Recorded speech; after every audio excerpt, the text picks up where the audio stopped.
প্রিয় দর্শক, আসসালামু আলাইকুম।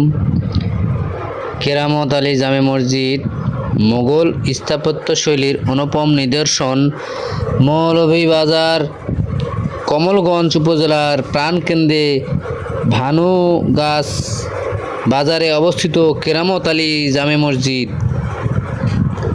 এক অসাধারণ মোগল স্থাপত্যশৈলীর নিদর্শন। এটি শুধু 3 গম্বুজ বিশিষ্ট মসজিদই নয়, কমলগঞ্জের ঐতিহ্যের এক গৌরবময় প্রতীক হিসেবে বিবেচিত। নিখুঁত কারুকাজে ইরানি উপমহাদেশীয় শৈলীর এক অপূর্ব সংমিশ্রণে পুকুরঘাট, আধুনিক অজুখানা, ইমাম মুয়াজ্জিমের কোয়ার্টার সহ একটি পূর্ণাঙ্গ ইসলামিক স্থাপনা হেরিটেজ স্পট গড়ে তোলার সম্ভাবনা রয়েছে। সময় এসেছে এ ধরনের স্থাপনাগুলোকে সংরক্ষণের মাধ্যমে ভবিষ্যৎ প্রজন্মকে উপহার দেওয়া।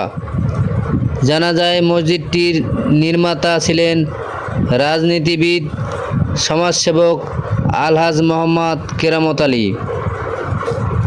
তার উদ্যোগেই 1967 সালে মোগল আমলের শৈলী স্থাপত্য নকশা অনুসরণ করে মসজিদটি নির্মিত হয়। স্থানীয়ভাবে এটি বড় মসজিদ হিসেবে খ্যাত। তার নামানুসারে মসজিদের নামকরণ করা হয় কেরামত আলী জামে মসজিদ।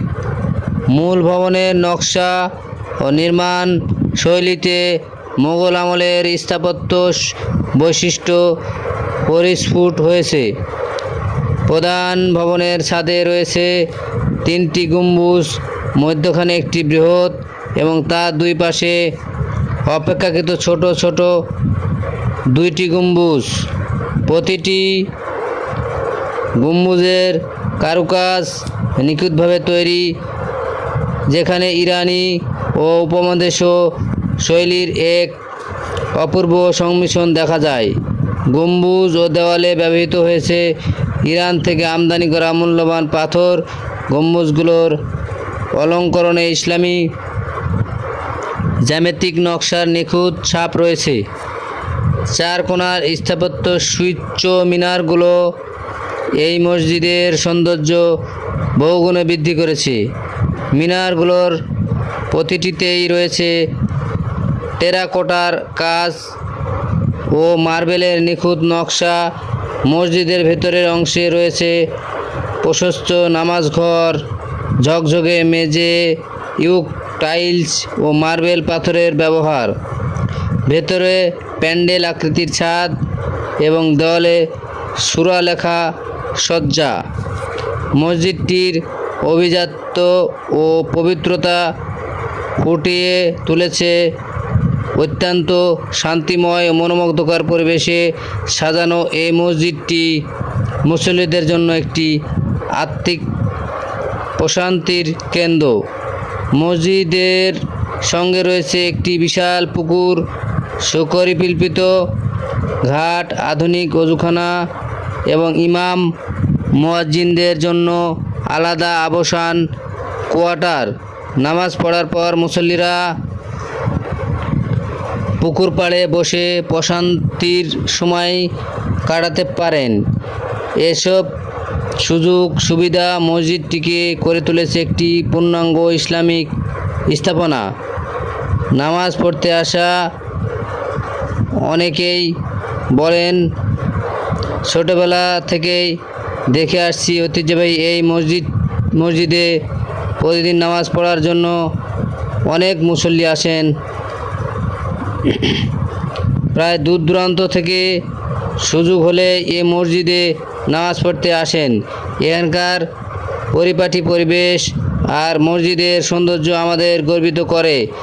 সরকার যদি এই ঐতিহাসিক স্থাপনাটির সংরক্ষণে সহায়তা করে, তাহলে এই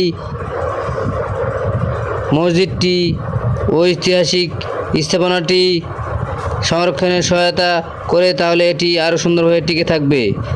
অপর এক পক্ষে এবং মুসল্লিদের সঙ্গে আলাপকালে জানা যায় প্রতিদিন 5 ওয়াক্ত নামাজ পড়া হয় এখানে।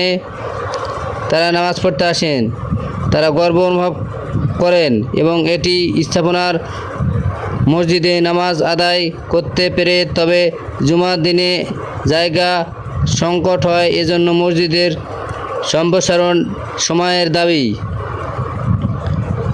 বিভিন্ন সাংবাদিক, ইউটিউবার এবং এসে দেখে মনোমুগ্ধকর জায়গাটি আনন্দ ভোগ করেন। মসজিদ এখন শুধু ভানুগাছ বাজার এলাকার নয়, বরং পুরো মৌলভীবাজারের জন্য এক সাংস্কৃতিক ও ঐতিহাসিক গর্বের স্থানে পরিণত হয়েছে। মসজিদটিকে ঘিরে একটি ইসলামিক দর্শন কেন্দ্র বা হেরিটেজ স্পট গড়ে তোলার বাস্তব সম্ভাবনা রয়েছে। সরকারের সুনজর, যথাযথ পৃষ্ঠপোষকতা পেলে এই স্থাপনাটি পর্যটন আকর্ষণ হিসেবে সমৃদ্ধ হতে পারে। ইমাম ও প্রায় 700 মুসল্লি একসঙ্গে এখানে নামাজ আদায় করতে পারেন। বিশেষ করে জুমার দিনে দূর দূরান্ত থেকে মুসল্লিরা নামাজ পড়তে এই মসজিদে এসে জামায়াতে হন। ধর্মীয় উৎসব বা ঈদের জামায়াতে এই মসজিদ এলাকাটি ধর্মীয় মিলন মেলায় পরিণত হয়। এই মসজিদ নিঃসন্দেহে একাধারে ধর্ম, ইতিহাস, স্থাপত্য এবং ঐতিহ্যের এক অনন্য সংমিশ্রণের সময় এসেছে। এই ধরনের স্থাপনাগুলোকে সংরক্ষণের মাধ্যমে ভবিষ্যৎ প্রজন্মকে উপহার দেওয়াই হোক। বিভিন্ন সুযোগ সুবিধা মসজিদের করে দেওয়ার জন্য সরকারের আবেদন করা হচ্ছে। তুলে পূর্ণাঙ্গ ইসলামিক স্থাপনাগুলো সংরক্ষণ করে ভবিষ্যৎ প্রজন্মকে দেখানো আহ্বান করা হচ্ছে। হেরিটেজ স্পট গড়ে তোলার সুযোগ আছে এখনও। কেরামত আলী জামে মসজিদ মোগল স্থাপত্যশৈলীর অনুপম নিদর্শন, মৌলভীবাজার, কমলগঞ্জ। আসসালামু আলাইকুম।